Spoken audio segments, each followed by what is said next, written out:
The time, 18. Shot, Jordan, Michael Jordan. Collins driving, almost lost the handle.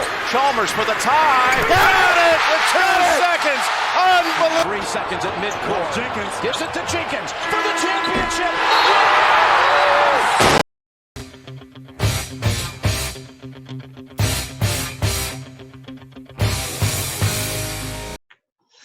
Hey guys, and welcome back to another episode of Jackson Talks. If this is your first episode, my name is Jackson, and I'm a Seton Hall fan. I'm Justin. I'm a UNC and Bucknell fan. So back-to-back UNC fans. So if you aren't familiar with how the show goes, I'll have the schedule above Justin's head right now. And so basically we're going to be reviewing the college news from the past week. So last week we had our episode on Thursday. This time it's on Friday, May 1st. So we're going to be reviewing all the news from last Thursday to this Thursday. So not any news today, except for one transfer. And without further ado, let's get into it. And as usual, we will start with the players who declared for the NBA draft. And the main one we wanted to talk about this week was Precious Achiuwa from Memphis. He was the AAC Player of the Year. 15.8 points per game, 10.8 rebounds per game, really kind of took the lead on a bubble team after Wiseman was suspended. Justin, he's gone, so he's in the NBA. Do you think Memphis can build an NCAA tournament team without Achiuwa? Do you think they have enough guys? Obviously, they got Landers Noli, who we talked about last week. Do you think they have an NCAA tournament team? I think they might. I think they have a good chance of winning the conference, but losing Precious and then also James Wiseman is a big loss, obviously, even though Wiseman did not play for the majority of the season. But Precious Achiuwa was their best offensive player throughout the year, great defender, and a great rebounder. So obviously they're going to miss him. Yeah, Memphis has, and we're going to actually be talking about another AAC powerhouse, Houston, later, and a player who they had returning. But the AAC is very much up for grabs, especially now that UConn is gone, not that they were contending. And Memphis has a fairly strong core, but they are losing two really big men. Mm-hmm. And so some other players we'll touch on quickly before we get to our next guy. Jahemius Ramsey from Texas Tech. He was a freshman, averaged 12.5 points per game, 4.3 assists per game. He was the guy at Texas Tech, 15 points per game, 4 rebounds per game on 44% shooting. Reading the wrong player stats. He was a fairly solid guy. He was actually probably the main guy on a Texas Tech team that was on the verge of getting into the NCAA tournament. He's unlikely to return, so he still can return. He's unlikely to return, so that is a blow for Chris Beard, but we're going to talk about how Texas Tech is going to get actually landed another recruit, and we'll talk about that a bit later. And another guy, Javonte Smart, he is a sophomore. If you remember his name, he was actually suspended last year along with Will Wade for recruiting violations. He was reinstated, fairly solid this year at 12.5 points per game, 4.3 assists. He's fairly solid. And then probably the second biggest guy this week that declared for the NBA draft was Filip Petrusev. He wasn't the only Gonzaga player to declare. We talked about Kispert last week, but this was the guy. He was a Gonzaga forward, 17.5 points per game, 7.9 rebounds per game, and it was the 2019-20 WCC Player of the Year as a sophomore, the first sophomore to win that award since 1981. But he can return to Gonzaga. Justin, if Gonzaga returns Petrusev, they return Ayayi, who we're going to talk about a bit later, and Kispert, and they add Jalen Suggs. Are they the favorite to win the NCAA tournament in 2020-21? Yeah, I don't see how they wouldn't be a top 2 seed going into the NCAA tournament, if not the number 1 overall seed. Mark Few is fantastic coach. They'd play in a relatively weaker conference compared to the Kentuckys and UNCs of the world.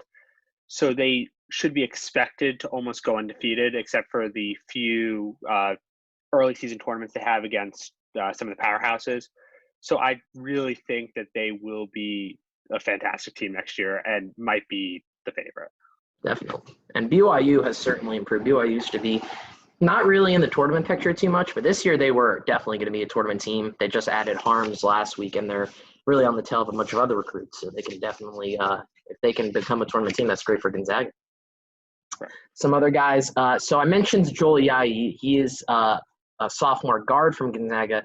10.6 points per game, 6.3 rebounds per game on 48% shooting. Not setting the world alight, but what I said about Kispert last week also applies to Ayayi.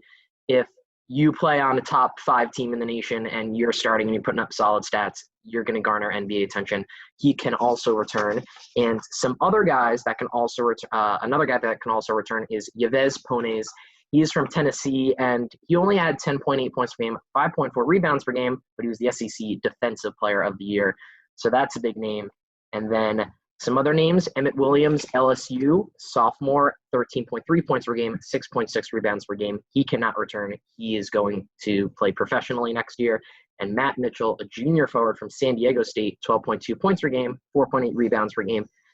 Malachi Flynn's sidekick, he also is leaving, cannot return. And Flynn left last week and cannot return. So San Diego State is going to be losing some guys next season. And so another thing we are going to talk about a little bit is, I talked about this Ben last week, is the G League making an impact? And we had 2 guys this week who actually decommitted from their schools and committed to going to the G League. And one of them was Josh Hall of NC State, who was a 4-star recruit. But the big one was Dacian Nix. I hope I got that right. 5-star guard going to UCLA. UCLA is returning 4 to 5 starters, and the 5th can return. He's in, Chris Smith is in the NBA drafts. He's in the process right now. Is UCLA still a favorite in the Pac-12 without Dacian Nix, or are they now onto the bubble, like worrying about getting in the tournament? I still think they're probably the favorite coming out of the Pac-12. I think you see Oregon's getting significantly weaker without having Peyton Pritchard next year, who was absolutely phenomenal all season. Washington could be a sleeper team in there if they return Isaiah Stewart and Jalen McDaniels. But I think you'd have to look at UCLA returning 4 of their 5 starters from a team that did pretty well last year and look at them and think that they're the favorite in the conference. Yes. I mean, Stanford and Arizona State did land some big recruits, but those teams, to me, have not consistently proven that they can make runs in the NCAA tournament. Mick Cronin is a coach I will take every day of the week, and you'll probably hear more on the show. I'm a big Mick Cronin fan, so I'm very high on UCLA, but that is a big loss. Though the NCAA did get they did steal one recruit from the possible G League, who we'll talk about a bit later, but Knicks is a big loss. And so the remaining guys who are going through the draft process, who we don't have time to talk about today, but there are a ton of really good players who are also going through the process. A.J. Green, and no, not the Bengals receiver A.J. Green, the Northern Iowa sophomore guard A.J. Green, 19.7 points per game on 42% shooting. He was fantastic. UNI rolled in the regular season in the Missouri Valley Conference, so they did get upset by Drake, so they were on the bubble. But he is declaring for the draft, though he does have his eligibility. A.J. Lawson, South Carolina, sophomore guard, 13.4 points per game, also declaring for the draft, along with Andrew Nemhard, Florida sophomore guard, 11.2 points per game, 5.6 assists. And Trey Mann, a guard from Florida, averaging 5.3 points per game. Obviously, I looked around with some information, not really too sure why he's declaring, but obviously the process is there. All those guys can return. And then we also have Aaron Henry, who I got to see play live when Seton Hall played Michigan State. 10 points per game, 4.6 assists. I think he's got the NBA body type, but I'm not sure if he's got the skill level yet. He's got 2 more years in college. I think Tom Izzo can probably keep him another year, but he can return, but he's declared for the process. And then the last guy is Omar Yurtseven, who was listed as a senior, but did have an extra year of eligibility. He is gone. He averaged 15.5 points per game, 9.8 rebounds, so a big loss there for Georgetown. And so now, moving on to our transfer news. There's a ton of transfer news, but the one news we wanted to talk about today is the recruit news we wanted to start off. 2020 5-star recruit Greg Brown committed to Texas over Memphis, Auburn, Michigan, and Kentucky, and most importantly for the NCAA, the G League. Justin, Shaka Smart has really struggled to get Texas off the ground. Is he fired this year if he doesn't make the NCAA tournament with Texas? Yeah, you'd have to think so. I think it was a bit surprising even that he is still the coach after last season, which was a disappointment again. Texas should be a very strong program with their pedigree. They've had some good players over the years. It's not like Shaka Smart has not had the talent. He just struggles to get results from his players. Mm-hmm.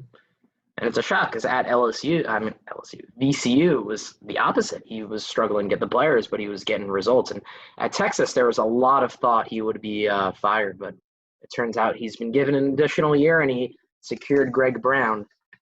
Next up, a guy we talked about last week, Marco Santos Silva. Since we talked about him last week, we're not going to really talk about him this week. His stats are on the screen right now. He committed to Texas Tech, arguably the number one transfer on the market. So Chris Beard getting a big guy. He was the guy, I said last week, me and Justin got to see him play. He had 26 points, 22 rebounds against a very solid URI team. So that's a big commitment. And then another guy we talked about last week, Drew Buggs, 9.4 points per game, 5 points, 4 assists. He commits to Missouri, which is a fairly good get for them. And then another guy is George Mason grad transfer Justin Keir. If you haven't heard of him, 14.5 points per game, 6.5 assists. He decided on going to Georgia over Minnesota and NC State. And then also Drew Peterson, a sophomore guard from Rice, committed to Minnesota. He averaged 11.1 points per game, 6.5 rebounds. So a lot of these solid mid-major guys, and we're going to touch on the transfer rules a bit later, making big moves. But we want to get back to recruiting information because Justin is a UNC fan, and UNC did nail a very solid recruit this week. 4-star guard Kerwin Walton chose UNC over Minnesota, Arizona, and other teams. Justin, everyone from UNC except Cole Anthony is back next year. Garrison Brooks is probably the biggest name.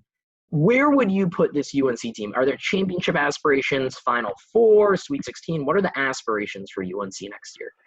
I really think deep down that UNC has a very good shot at competing for a title. I think they might not be in that tier with the Baylors and the Gonzagas of the world, but I think adding a guy like Walton is huge. He's a fantastic three-point shooter, which is something UNC has severely missed over the past couple of years since probably Marcus Page was in school. And he will allow them to stretch the floor and play more inside out, which is more Roy Williams style, and get back to the UNC brand of basketball that had them competing for a title every season. Obviously, last year, UNC looked good. They lost Cole Anthony, lost their mojo, and when Cole Anthony came back, it was a bit too much of a train wreck for him to save. But the fact that everyone's back, especially Garrison Brooks, adding a solid recruit in Walton, they'll have a very good team next year.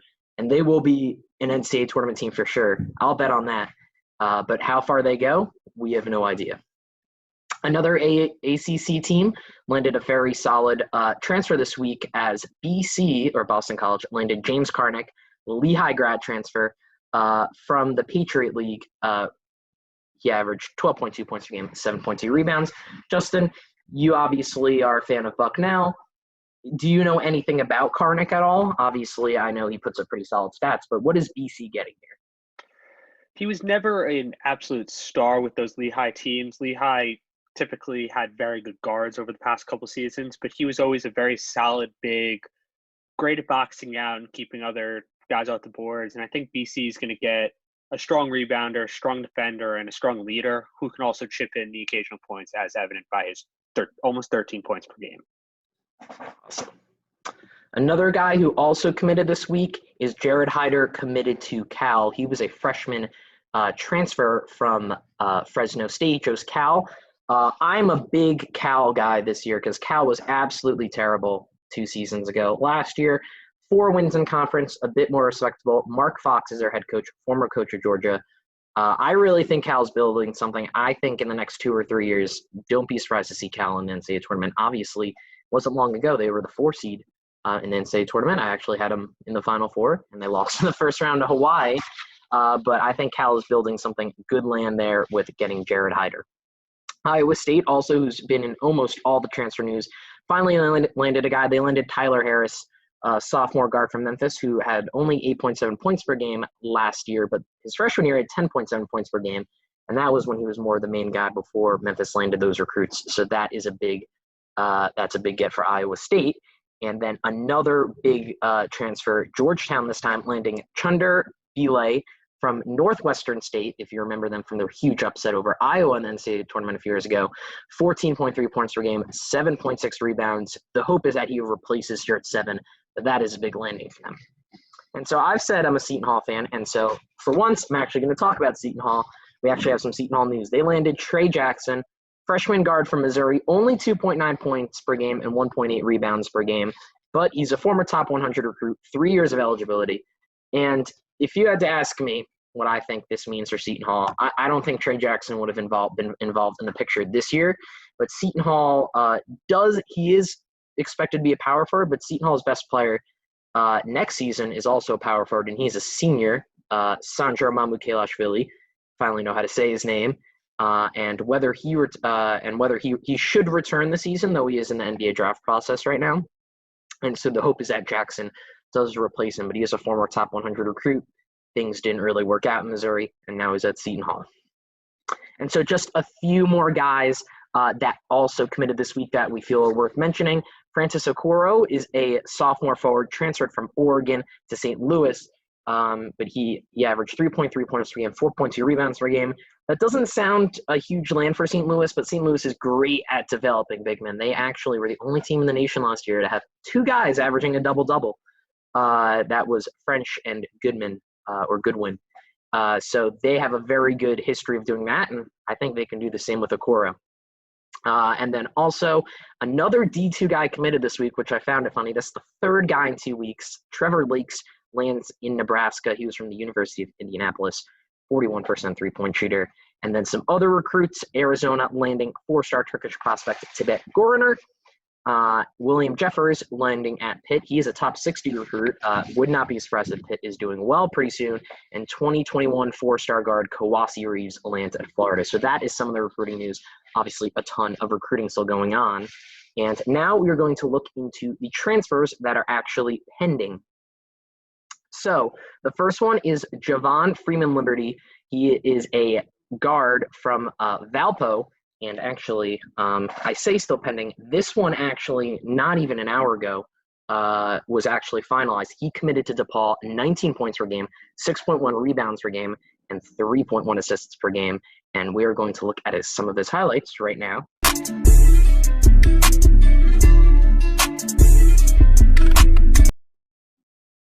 And so, Justin, Freeman-Liberty is probably not a name everyone's heard of, but his stats say otherwise. DePaul's a Big East team. They've been yearning for the guy to really bring them to the NCAA tournament. What can you tell us about Freeman-Liberty? What do you think he's going to bring to DePaul? Well, I think first and foremost, you have to look at his scoring. 19 points per game. That's a good amount of scoring. He wasn't the greatest three-point shooter last year, only shooting around 29% from three. But I think the biggest thing he brings to DePaul is defense. He was an outstanding defender last season for Valpo. He was all NBC defensive team. And I think he'll bring that toughness that DePaul needs in the Big East, which is one of the tougher conferences in basketball from top to bottom. Obviously, DePaul, it felt like this past season was the year they were going to make the tournament. 12-1. We talked about Jalen Coleman-Lands last week. They beat Texas Tech. They were looking pretty good, and they just fell apart in conference play. So they're still looking. They've had a history of good guards. They had Billy Garrett, who played with the Knicks for a little bit. They have Charlie Moore. They have a good history of guards, and we'll see if Freeman-Liberty can put them over the top and get them into the NCAA tournament. Some other news. So you may not have heard this news, but Makur Maker, who is the cousin to NBA player Thon Maker, he had originally declared from the draft from high school, but he's now considering other options. UCLA, Auburn, Oregon, and Kentucky are the four other schools he is thinking about. Kentucky's in dire need of a big man. Their tallest guy on the roster next year is 6'9". But that's just some news. It's not set in stone. He's probably going to the NBA draft, if I had to guess. But that is a big bit of news if Kentucky can end up landing him. Also, Wake Forest, who we're going to talk about a bit more later in our other news section, they had a transfer, unsurprisingly. Chaundi Brown, 12.1 points per game, 6.4 rebounds per game. It's a junior guard. He will decide between Gonzaga, Illinois, LSU, Iowa State. If I had to make a prediction, I'm always choosing Gonzaga. They know how to get good transfers. I don't know if you have one, Justin. Prediction.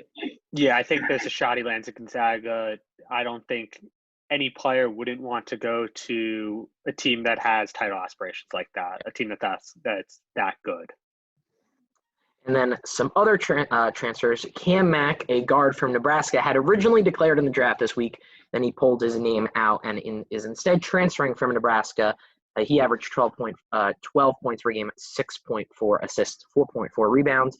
Some of the teams interested: Portland, UTEP, URI, Portland State, New Mexico State, and East Carolina. My prediction would be New Mexico State. But again, last week, I always predict New Mexico State. But Cam Mack is a really good player. It's kind of surprising not to see some more high major teams go after him. And then also Nick Sibande, hope I pronounced that right. He was a guard from Miami, Ohio, 13.9 points per game, 4.9 rebounds, or 5.9 rebounds, also in the transfer portal. So those are all the guys moving, but who are the guys staying? And the first guy, and a personal favorite of mine, is Nehemias Keita. He is a sophomore center from Utah State, had 13 points per game, 7.8 rebounds per game, and here are some of his highlights. Key members didn't get scholarships till the middle of last year. Keita drops that And so he had originally declared for the draft last year as a freshman, came back to Utah State. This was supposed to be the year, and he kind of really battled with injury problems. Utah State struggled, came out at the end of the season, stunned San Diego State in the conference tournament. Justin, does Utah State have a chance to win the conference this year? And how do you think Keita can propel his name back into the NBA draft discussion? So, yeah, I think Utah State does have a shot. As you said earlier, San Diego State, who pretty much dominated the conference for the duration of the year, besides that loss to Utah State. At the end, they're losing a lot of guys. So the conference is relatively wide open. You've got some good teams, but I think Utah State can throw their name in the hat and get a shot. I think him individually to become a better NBA prospect, I think his big problem when he went to the combine is he's just not that quick defensively. And in the modern game, with the floor spacing, your bigs have to be relatively quick. I think he should try to strive to improve his defense on the perimeter because I think he is solid inside. He just the defensive part of his game needs to take the next step. And so some other guys returning. We have quite a few, so we'll blitz through them. Joe Wieskamp, a guard from Iowa, returning to his junior season, 14 points per game, 6.1 rebounds. Good return for the Hawkeyes. They are obviously waiting on Luke Garza, who I thought was the best player in college basketball last year. If he returns for Iowa, watch out, but they get Wieskamp back. Kellen Grady from Davidson, who had declared for the draft last year. This year is will return for his senior season. He averaged 17.2 points per game. Davidson was extremely underwhelming this year, so we'll see if he can turn that around. Paul Atkinson, and we're going to talk a bit about Yale later. He is Yale's junior forward, 17.6 points per game, 7.3 rebounds per game, and they will be the team to beat in the Ivy League because Paul Atkinson is returning. He will not even test the process.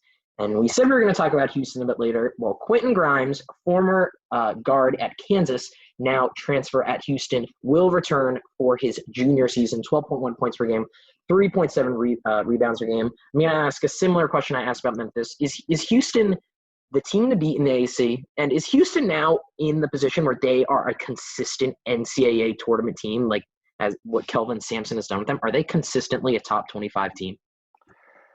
I think so. I think Quentin Grimes is very unique in college basketball. He came out as a highly touted prospect, but they struggled at Kansas, to say the least. Transferred to Houston. He's an important part of that team, but I think what Houston's done that's really important is they built such a deep program with where they can go 10 deep off the bench. And that just helps when you're battling through injuries and fatigue throughout the season to compete in every game and then make it to the NCAA tournament. And remember, Houston was one incredible Jordan Poole shot away from beating eventual national runner-up Michigan. So they are consistently in that 6 to 3 seed range. So they are a consistently solid team. And I would not be surprised. I'm not surprised that they're continuing to keep guys and continuing to churn out prospects. Some other guys we'll quickly mention that also decided to stay in school. Naz Carter, a junior guard at Washington at 12.9 points per game, 4.9 rebounds. As Justin was saying before, they could be a sleeper. They return one of their better players. Oscar Tshiebwe, freshman forward at West Virginia, 11.2 points per game, 9.3 rebounds. A big one for Indiana, Trace Jackson Davis, 13.5 points per game, 8.4 rebounds. The Hoosiers obviously trying to get that first NCAA tournament bid under Archie Miller. Hopefully Jackson Davis can help him do it because he is getting on the hot seat pretty soon. And then a big one for UConn, their first year entering the Big East. They will have James Bouknight, 13 points per game, 4.1 rebounds, which is good for UConn. And now on to some scheduling news. We have a lot of games to get to, but we're only going to get to cover a few. And the first and main one we're going to talk about is the 2020 Pac-12 Coast-to-Coast Challenge, even though Most of it's on the West Coast. Oregon is playing Baylor, Colorado, TCU, Washington, Oklahoma. Justin, which of these matchups intrigues you the most? So I think the matchup that might intrigue me the most is the Baylor-Oregon matchup.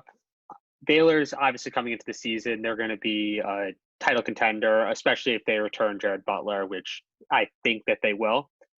And Oregon's obviously losing Pritchard. It's going to be interesting to see how they stack up against a title contender to then see if they have the confidence to take this next step and still retain their Pac-12 title and like their tournament aspirations. Definitely love non-conference games against high conference teams. Very interesting matchup to see how those 3 games go. And some other events. There's going to be a multi-game event held at the State Farm Arena between Dayton and Mississippi State, Alabama, Clemson, LSU, South Florida, and then maybe they will introduce a 4th game. And then the CBS Sports Classic, which I know Justin watches every year. This year's lineup will be UCLA versus Kentucky and UNC versus Ohio State. And 2021 and 2022 are the same, but just they switch the teams around because those are the 4 teams that usually play in the tournament. And some more ACC news. The ACC tournament will be returning to Greensboro in 2023. Justin, you're more of the ACC expert here. Does that have any significance, it returning to Greensboro pretty soon? I think it does in a way, even without the ACC potentially meaning it to. I think having in Greensboro gives the advantage to Duke, Carolina, where their fans are going to be closer in proximity to the games and can show up for the games easier than for the next 2 years when it's in Washington, D.C. and at MSG. I think it gives almost a home court advantage to those 2 teams, which is huge in college basketball, as we know. Definitely. And some other games we think you should mark down on your calendar. We have Yale versus Alabama. I think will be a really good game because Yale is the team to beat in the Ivy. Alabama obviously had a lot of trouble early in the season. They lost to Rhode Island. I'm pretty sure they lost to Penn. So they have had trouble, and they do lose Kira Lewis. So that will be one to keep your eye on, maybe one to predict as an upset. Cincinnati and Louisville are starting a home-and-home series in Cincinnati. Chris Mack returning to the other school in Cincinnati, obviously, Coach Xavier. Richmond versus UNI, 2 great mid-majors last year. I can't talk about Richmond enough. They are starting a home-and-home series. DePaul playing Loyola Chicago, 2 really good Chicago teams. Auburn playing Murray State and Michigan playing Oakland. Those are the games you guys need to mark down on your calendars. And so now we're going to get to the other news section, and we have 3 big topics to talk about today. But the first bit of news we wanted to talk about was about, you probably guessed it, Sean Hightower. Me and Ben talked about how he declared for the draft last week. We briefly mentioned him. Well, he is no longer in the NBA draft or with Tulane's college basketball program. He was arrested and charged with murder, which was a complete U-turn on April 8th. So we thought we should bring that up. There's not really a lot to discuss because the case is still ongoing. But big loss for Tulane, big loss for Sean Hightower, and we thought it was worth mentioning. So the first bit of news, it broke earlier this week that Danny Manning was fired from Wake Forest. He has a $15 million buyout. He might get paid, it might not. We'll have to see. 78 and 111, former number 1 pick in the NBA draft. Just never really worked out for Manning. And so we were going to talk about the coaching search, but Wake Forest already hired Steve Forbes from East Tennessee State.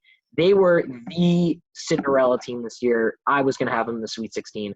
They had been really good. They walked through the SoCon, which is usually a fairly tough conference, Wofford and Furman and UNC Greensboro. I'm a big fan of Steve Forbes. Justin, do you think Steve Forbes can turn Wake Forest around? Wake Forest is a notoriously difficult job. Do you think that Steve Forbes can make them an NCAA tournament contender? I think he has a shot. I think if you look at his history of where he's been an assistant at, he was an assistant at Wichita State when they were very successful with Fred VanVleet, at Tennessee when they were successful, and I think he brings that winning culture to Wake Forest. But I think what it's going to come down to is his recruiting. I think if you look at Danny Manning, he got a few recruiting classes. I think he got 3 in the top 50 over like a 10-year period or something.